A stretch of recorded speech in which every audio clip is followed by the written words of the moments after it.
বেয়াই লাগিছে ঘৰত মানে সৰু ছোৱালী দুজনী এৰি থৈ পেলাই মানে পটককৈ ইমাৰ্জেঞ্চি আহিবলগীয়া হৈ গ'ল। হেল্ল' এভৰিৱান, আজি এটা নতুন ভিডিঅ'ত আপোনালোকক স্বাগতম জনাইছোঁ। পটককৈ মানে হঠাৎ যাবলগীয়া হ'ল, মানে চৌদি আৰব যাবলগীয়া হৈ গ'ল। সেইকাৰণে মানে পূৰা বেগ চেগ পূৰা ভৰ্তি কৰি ল'লোঁ আৰু বেগত পূৰা লিখি দিছোঁ, দেখিছে পূৰা ইণ্ডিয়া লিখি দিবলগীয়া হৈছে। কাৰণ মানে ইণ্টাৰনেশ্যনেল এয়াৰপৰ্টত নহ'লে খেলি মেলি হৈ যাব। ইণ্ডিয়াটো তেতিয়া ওলাই গ'লে আমি ইণ্ডিয়াৰ পৰা গৈছোঁ বুলি ধুনীয়াকৈ গম পাই যাব আৰু কি কাৰণে গৈছোঁ, কিয় মানে ইয়াৰ পৰা গুৱাহাটীৰ পৰা ফ্লাইট আছে আৰু তাকে যাওঁ বলক, য'লৈকে পাৰোঁ আপোনালোকক দেখাব চেষ্টা কৰিম। কাৰণ পটককৈ ইমাৰ্জেঞ্চি আহিবলগীয়া হৈ গ'ল, কি ক'ব আৰু। এতিয়া মানে ৰাস্তাতে মানে ঘৰৰ পৰা লৈ আহিছোঁ, তাকে খাই লওঁ। পূৰা প্লেট চিলেট দিছে নাই, প্লেট চিলেট লৈ আহিছোঁ, পূৰা মাল এয়া সোমাই আছোঁ। কি আনিছা হয়? ভাত। তাকে এতিয়া পটককৈ খাই লওঁ, তাৰপিছত মানে গৈ আছোঁ, আপোনাক কৈ আছোঁ ৰ'ব। এৰি থৈ বেয়া লাগিছে নাই?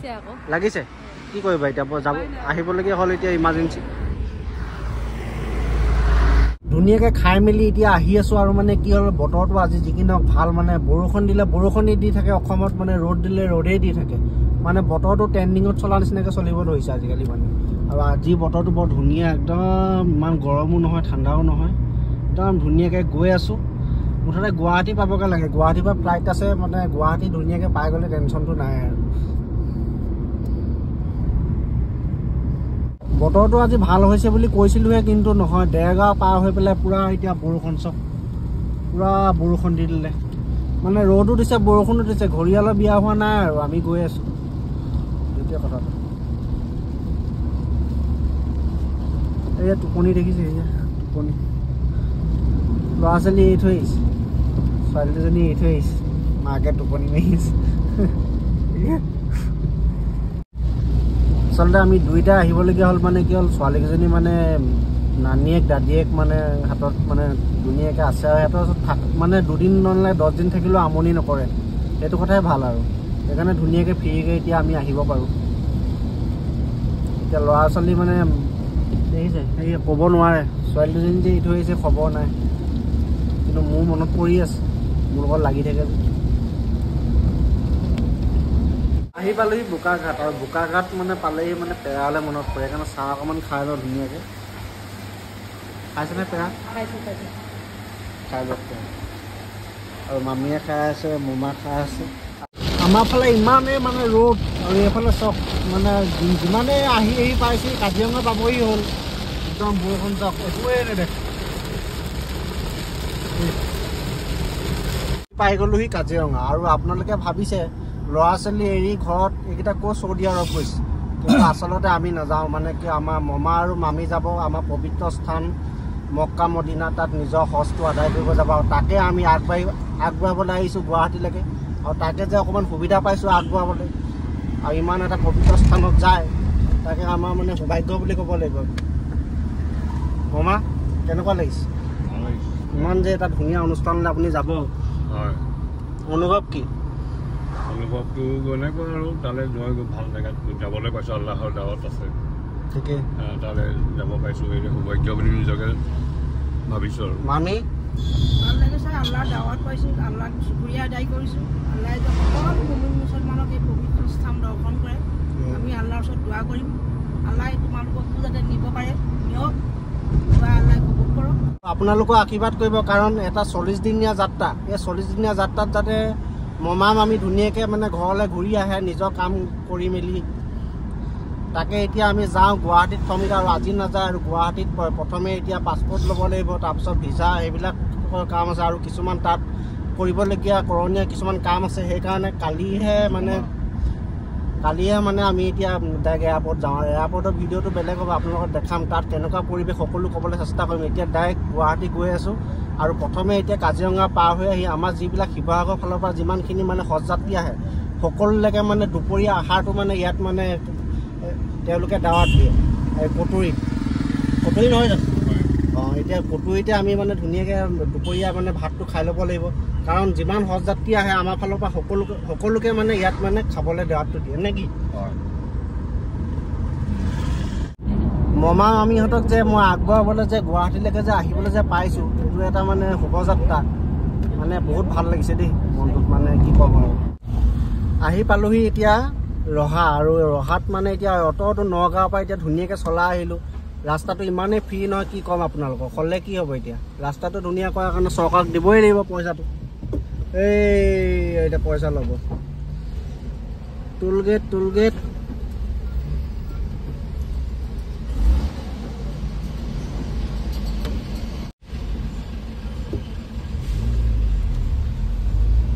মালটো ধুনীয়াকৈ কাটি দিলে আৰু এতিয়া ধুনীয়াকৈ সোমাই যাব মেছেজটো এতিয়া মিহিকৈ গৈ থাকোঁ গুৱাহাটী আৰু বেছি দূৰ নাই আৰু 100 কিলোমিটাৰমান আছে গৈ পাই আছোঁ এখন টোল গেট পাৰ হৈ আহিলোঁ আৰু এখন পাৰ হ'বলৈ মানে এইখন দেখিছে নাই এতিয়া পইচা নাইকিয়া হ'ল দিবলৈ পইচা নাই নেকি এইখন চব ৰৈ আছোঁ ইয়াত মানে পইচা নাই এতিয়া কি কৰা যায় বৰ লাজ পাইছে আচলতে চাহ অকণমানে খাইছোঁ দেই আহি পালোহি আৰু গুৱাহাটী কেনেকুৱা লাগিছে হয় ভাগৰ লাগিলে আৰু মানে আহোঁতে মানে বহুত দেৰি হৈ গ'ল য'ত ত'ত ৰৈ আহিবলগীয়া হৈছে আৰু যি কি নহওক মমাহঁত মানে কাইলৈ যাব এতিয়া আৰু গুৱাহাটীত আহিলোঁ এতিয়া আৰু এদিন থাকি পৰহি দিনাখন মক্কা মদিনা যাব আৰু কাইলৈ পাছপৰ্ট ল'ব আৰু পাছপৰ্ট ল'ব আৰু কি ল'ব ভিজা পাছপৰ্ট কাইলৈ দিব কাইলৈ ল'ব আৰু তাৰ ভিডিঅ'টো আপোনালোকক দেখাবলৈ চেষ্টা কৰিম বাৰু যি কি নহওক মক্কা মদিনাত গৈ পেলাই হজযাত্ৰীসকলে কি কৰে তাৰ পৰিৱেশটো কেনেকুৱা কিমান মানুহ হয় সকলো আপোনালোকক দেখাবলৈ চেষ্টা কৰিছোঁ ভিডিঅ'টো চাই থাকিব যদি আপোনালোকে ভিডিঅ'টো চাই ভাল পায় প্লিজ সাবস্ক্राइब কৰিব নাপাহৰিব दुनिया भर के मुसलमान कहते हैं कि एक बार हज की यात्रा पूरी हो जाए तो फिर अल्लाह भले ही हमारी जान ले ले तो आखिर क्या है हज यात्रा में क्यों दुनिया भर का हर मुसलमान इस यात्रा पर जाना चाहता है हिंदू भले ही 4 धाम की यात्रा करने से पीछे रह जाएं, लेकिन हर मुसलमान के दिल में हज यात्रा का ख्वाब सजा होता है तो आखिर इस पूरी यात्रा में क्या होता है किस तरह की रस्में होती हैं क्या क्या चीजें मुसलमान कर हज जाना हर मुसलमान के लिए जरूरी है क्योंकि ये इस्लाम के 5 सिद्धांतों में से एक है इस्लाम के 5 सिद्धांत यानी कलमा पढ़ना नमाज पढ़ना रोजा रखना ज़कात करना यानी कि दान देना और हज जाना अब इसमें कलमा पढ़ना और रोजा रखना और नमाज पढ़ना हर एक मुसलमान के लिए अनिवार्य है इसे कोई भी मुसलमान नकार नहीं सकता एक सच्चे मुसलमान को इन तीनों चीजों को करना होता है लेकिन दान देना और हज की यात्रा करना जरूरी होता है पर एकदम से अनिवार्य नहीं होता जो लोग सक्षम हैं वो इन चीजों को कर सकते हैं वरना जो लोग सक्षम नहीं है आर्थिक तंगी है उनके लिए छूट है दोस्तों हज यात्रा में 5 रस्में होती है हज के लिए लोग काबा जाते हैं काबा मक्का में मौजूद बहुत ही महत्वपूर्ण इमारत है जिसका अंदाजा आप इस बात से लगा सकते हैं कि दुनिया भर के हर मुसलमान काबा की तरफ मुंह करके ही नमाज पढ़ते हैं अगर हम इसके एक एक प्रोसेस के बारे में बताएं तो दोस्तों हज की यात्रा इस्लामिक कैलेंडर के 12वें महीने जिल इजा के 8 से 12 तारीख तक की जाती है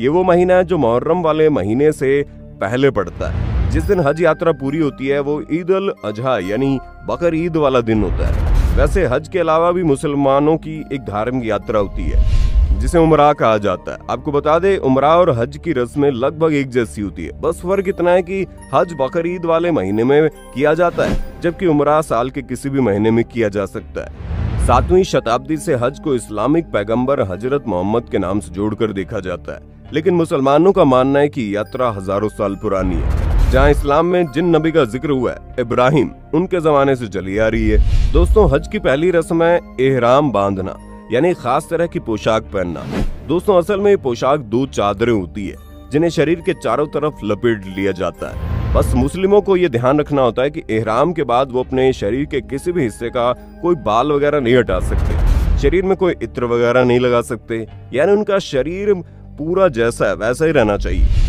इसलिए उन्हें इस पोशाक को पहनने से पहले अपने शरीर की पूरी तरह से सफाई कर लेनी होती है और फिर उसके बाद नाखून या फिर बाल वगैरह नहीं काटने होते अब इस पोशाक को पहनने के बाद काबा पहुंचना होता है और जब तक मुसलमान काबा नहीं पहुंच पाते तब तक उन्हें कुरान की आयतें पढ़ते रहना होता है काबा ही वो इमारत है जिसका तवाफ किया जाता है यानी कि इस इमारत की परिक्रमा इस्लाम धर्म के लोगों को करनी होती है दुनिया भर में शिया सुन्नी भले ही आपस में लड़ते हैं लेकिन काबा में वो सभी भाई भाई बन जाते हैं इसके बाद रस्म आती है सफा और मरवा की दोस्तों ये वो 2 पहाड़ियां हैं जिनके बीच मुस्लिमों को 7 चक्कर लगाने होते हैं ऐसे कहा जाता है ये वही पहाड़ी है जहां हजरत इब्राहिम की पत्नी अपने बेटे इस्माइल के लिए पानी की तलाश में गई थी मक्का से लगभग 5 किलोमीटर दूर मीना नाम की जगह है सारे हज यात्री यहाँ इकट्ठा होते हैं और शाम तक नमाज पढ़ते रहते हैं और फिर अगले दिन उन्हें अराफात नाम की जगह पर पहुंचना होता है जहाँ एक बड़ा सा मैदान होता है और सारे मुसलमान यहाँ इकट्ठा होकर दुआ मांगते हैं दोस्तों इसके बाद शैतान को पत्थर मारने की रस्म अदा की जाती है